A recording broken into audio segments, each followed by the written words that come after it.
Hey there, grade 6. Another video for you guys today. This one focuses on the area of triangles. And so our learning target that we've written down is that I can develop the formula for the area of a triangle using the area of a rectangle and then apply it. And so a bunch of skills to be familiar with as we go through this stuff together. You guys need to be familiar with decimals to tenths, possibly. You can multiply and divide decimals by a whole number. You can find the area of a rectangle using a formula. You know that two identical right triangles make a rectangle. You understand that area is something called additive. You can use a ruler, and then you can identify and draw right angles using something called a set square. And so where we're going to start is just relating the areas of right triangles and rectangles. And so you see here, what I have is a rectangle. I have it has dimensions, say 11 by 6.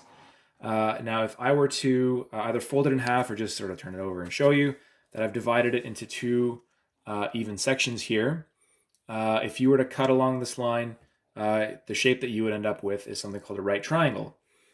And so, yeah, we can do that just for a quick sec. Just cut along this line. Try to cut neatly.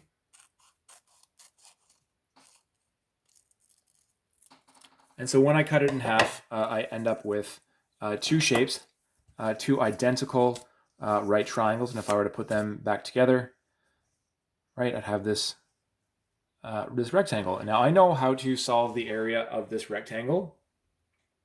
I know that it is it's the width times the length, or length times width. And so I know it's upside down, but that I drew it out at 11 by 6. And so I could say that that's 11 by 6 is 11 times 6, which is 66 units squared. I also know that if I wanted to just find out the area of the rectangle, it's a little bit hard to see, but if I just wanted to find out the area of the rectangle, that it would be half of 66 square units. So in this case, it would be 33, the area of this rectangle will be 33 square units. And so you can use that information. You can pause it for a sec, and on page 106, you can work on number 1 for a quick sec, and then we're gonna move on with our stuff. Now, this idea of using right triangles is handy, and you can still use it. And what I've drawn out here is a rectangle, or sorry, a triangle that doesn't really split nicely into two right triangles. And so I have it sort of divided there. I've drawn out like a larger rectangle. I've colored in a couple of extra things here. So there's like a yellow, or sorry, there's an orange triangle section, and there's a blue triangle section. And then I have this line down the middle here, or not the middle, but this is the line from one of the vertices down to sort of this bottom line, to one of the sides. And so what we can do is we can split this shape into two right triangles, an orange and a blue one. And so when I draw that line, then I end up with a right angle over here and a right angle over there.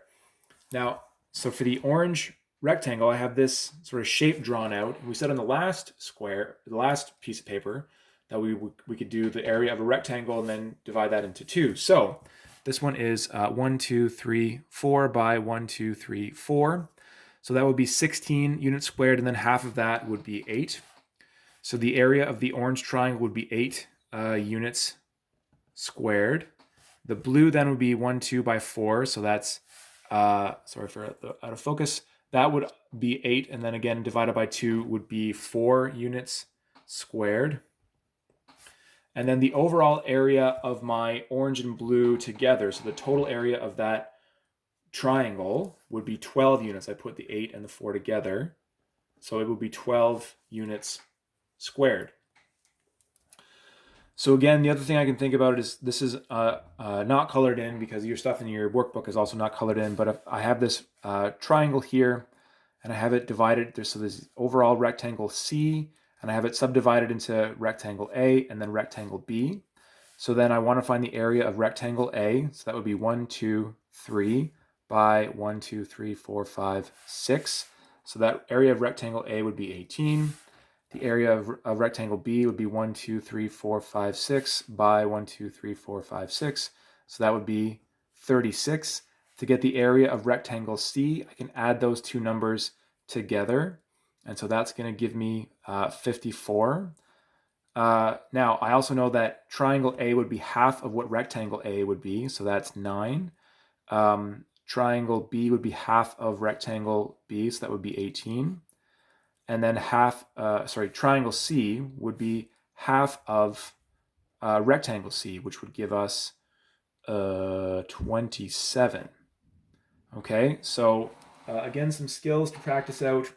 You should be able to, I don't think I wrote it down, but you should be able to pause it and work on number 2 and 3 in your book on page 106, and then unpause it. I'm going to move on. So we know now how to sort of use rectangles to help us find the area of triangles. And so what I'm going to introduce now is just this concept about base and height in triangles. When we split a triangle into two right triangles, we draw a perpendicular line. Perpendicular, remember, is at a 90-degree angle from one of the vertices to the opposite sides. That perpendicular line in a triangle, it's called the height of the triangle, and the side we drew to is called the base. So here's what I mean. We've drawn this perpendicular line from one of the 3 vertices of the triangle. Triangles have 3 vertices, 1, 2, and 3. You pick one of the vertices and you draw a perpendicular line to the opposite side, right? So if we were to draw a perpendicular line, it'll be a little harder with these two. It's easiest from this one. You draw this perpendicular line, and so this perpendicular line is called the height, and then the side we drew to is called the base. And so typically when we see these triangles, you'll be seeing sort of these two numbers as bases and heights. Now, if we use this overall shape to help us figure out some stuff here, okay, let's just figure some stuff out. So we're asked to find the base of the triangle, which is 1, 2, 3, 4, 5, 6, 7, 8, 9, 10, and 11. The height of this triangle is 1, 2, 3. Okay, the width of the rectangle is going to be the same as the base of the triangle, and the height of the rectangle is going to be the same as the height of the triangle. So the area of the rectangle is going to be the width times the height, which means it's going to be 33. And then the area of my triangle is going to be half as big as that, so I'm going to divide my 33 by 2, and I'm going to get 16.5.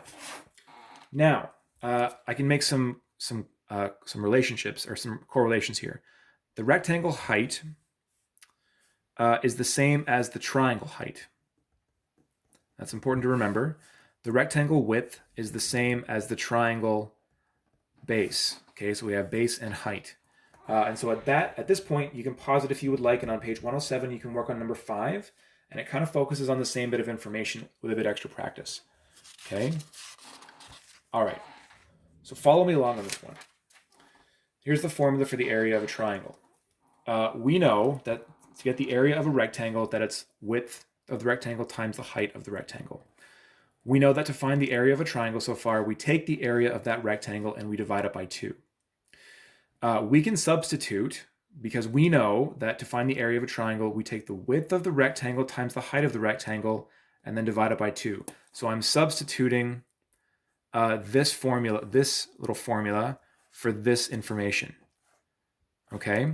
Now, on the last piece of paper, we also said that the base of the triangle is the same as the width of the triangle, and that the height of the triangle and the height of the rectangle are also the same. So I can do a further substitution to say that the area of a triangle is the base of a triangle times the height of a triangle divided by 2.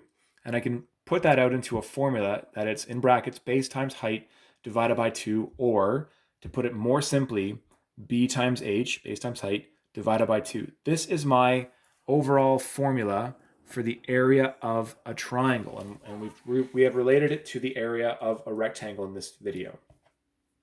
So a couple of things that we can practice. We can practice using the formula b times h divided by 2 with these dimensions. Okay, so if we're given a base, normally I write down the formula. I'm a little bit short on room here. What I'm going to write is, imagine I've written the formula here, and so base here is 10 centimeters, the height is 3 centimeters, and then I need to divide it by 2. So I got to do this stuff first in the brackets. So 10 times 3 is 30 centimeters squared. And then I got to carry down stuff I haven't done yet. So that divide by 2 makes it to the next line. And then my overall area is 15 centimeters squared because I have to divide that area here in half to 15. So the area of a triangle with base 10 and height 3 is 15 centimeters. Likewise, if I had base 2 meters, height 7 meters, that would be 2 meters times 7 meters, and then again divide by 2 because I'm using my formula here. So that would give me 14 meters squared divided by 2, and then that would give me 7 meters squared. So the area of a triangle with base 2 meters and a height 7 meters is 7 meters squared. And you can, at this point, pause it and do number 6 because it's very similar to what I just did on the video here. And then lastly, using some diagrams. And so I have a diagram here of a triangle. I don't need to worry about rectangle stuff anywhere. I'm going to just use the formula. So I have my formula written down already. My base here is 10 centimeters. My height is 4 centimeters. Put that in brackets. I have to do that first. So 10 times 4 is 40. That's centimeters squared. And then I'm going to divide that by 2. So that's going to give me an overall area of 20 centimeters squared for this triangle with base 10, height 4.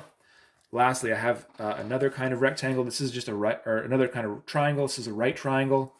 So I'm going to do my substitutions. That's going to give me 6 meters is the base, 5 meters for the height. Divide that by 2. So 6 times 5 is 30 meters squared divided by 2, which gives me 15 meters squared. So that's how I do that stuff. And then again, at this point, all we have left is number 7 in our workbooks. So you can do that now.